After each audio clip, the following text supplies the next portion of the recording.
Clemson, and I don't know what to say here. Linebacker, safety, Isaiah Simmons. I think that's the key, right? Does he go number what? Let's see, 3 to the Lions, 4 to the Giants? Does he drop down to like the Jags?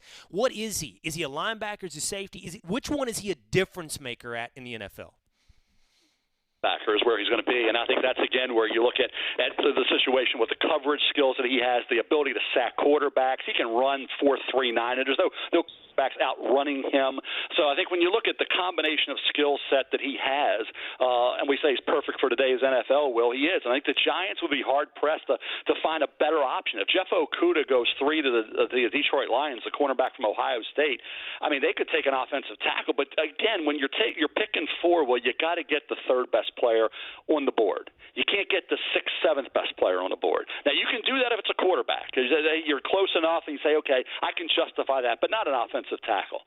And I don't think any. If you look at who could be in your top 4, Isaiah Simmons could be on the board, one of your best 3 or 4 players in this draft. So to me, get the identity going, get that big-time difference maker. You got the franchise quarterback in Daniel Jones, and get Simmons. Now, if they get an offer to move down and they can get Tristan Wirfs, the tackle from Iowa, or Mekhi Becton, the tackle from Louisville, I have no problem with that. Move down and get a couple draft picks and keep building for Dave Gettleman, fine. But if they don't get the offer and they're stuck at number 4, then you take Isaiah Simmons. And you said linebacker, so he's a speed, coverage, and sack artist linebacker, Isaiah Simmons? Well, you talk about, he mentioned tight ends. I mean, that's becoming kind of an in vogue. Remember, it had been phased out. Now, all of a sudden, these guys are major players in this league and major factors, and you can't cover them. And when you think you got them covered, you don't. This is a kid who has length.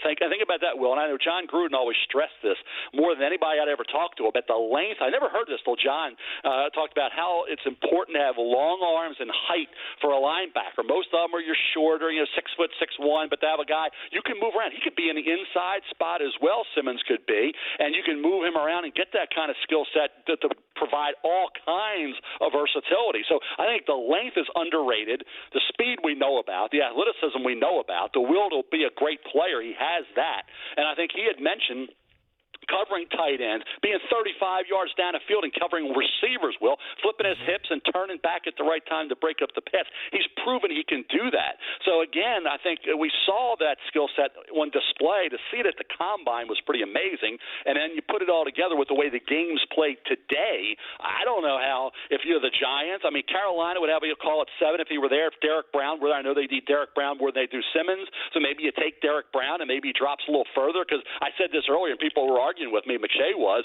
I said he's too versatile for his own good. Maybe he is. Maybe they figure he does all these things, but what does he do that we need to say we're worthy of the 3rd, 4th pick? Maybe if he gets down to that 7, 8, 9 team, then that's what teams are probably saying to themselves. That's what I'm hearing, Mel. It's like, okay, covering tight ends is a great skill. Is it worth the 3rd pick in the draft? I don't know if that's true. Well, sacking quarterbacks is, Will. That's the thing. That definitely is. Yes. That's the part of the equation that I think people are not skeptical about, but if you're going to use them, you can't have them going in reverse and going forward. You only go one way. You can't go both ways. There's no way. One play you can design different sets and do different things there in terms of your scheme and say, okay, if we're playing X team, we can do this. We're playing another team that doesn't have that title, we can do that. We can move him around, and in certain games, he may have a role. Okay, in a certain defensive format, he may have a role there, but next week he could have a different role. So I think if you take him and don't just say he's got to be this, every week he could be something different. And I think the creative defensive coordinators, the great defensive minds that are in tune with what we're dealing with in today's game, I think will realize that and make it where every week you could get a different Isaiah Simmons. Mel Kiper Jr. here on the Will Cain Show. One of the positions I find most fascinating, Mel, is offensive line. So whether or not it's Mekhi Becton, it's Tristan Wirfs, whether or not it's Jedrick Wills or Andrew Thomas, whoever ends up going first, and then you can add some more names, Jones and Wilson. What I've noticed is you take all these teams like the Giants or the Cardinals or the Jets or the Browns who are interested in offensive linemen, right?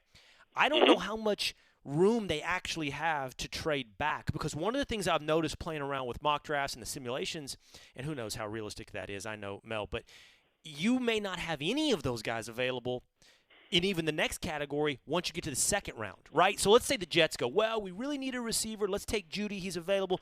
We'll get our offensive lineman in the 2nd round.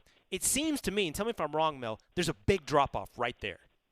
Well, there is in terms of that group. The second-round tackles could be interesting because you have a kid named Matt Peart at Connecticut.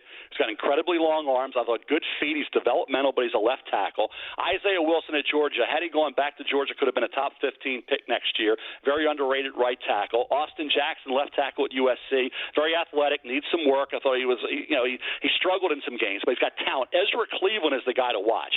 Here's a left tackle. I loved him on tape. The more I watched him, the more I kept moving him up, and he's the kind of guy, very athletic. Talked to a former teammate of his, Tommy Stewart, played at Calvert Hall at my high school, was a quarterback there, was at Boise State with Ezra, loves him. And I think, and Tommy's got a scouting future, I believe, in this league. So I think when you look at Ezra Cleveland, Isaiah Wilson, Austin Jackson, and Matt Peart, I think Tyree Phillips from Mississippi State could be a little underrated. Sadiq Charles is the developmental left tackle at LSU. So my point is, well, there's other guys that I think in the second round, maybe early to mid-third round, teams can find if, in fact, say the Jets pass on the tackle to take a Jerry Jeudy or a CeeDee Lamb or Henry Ruggs III.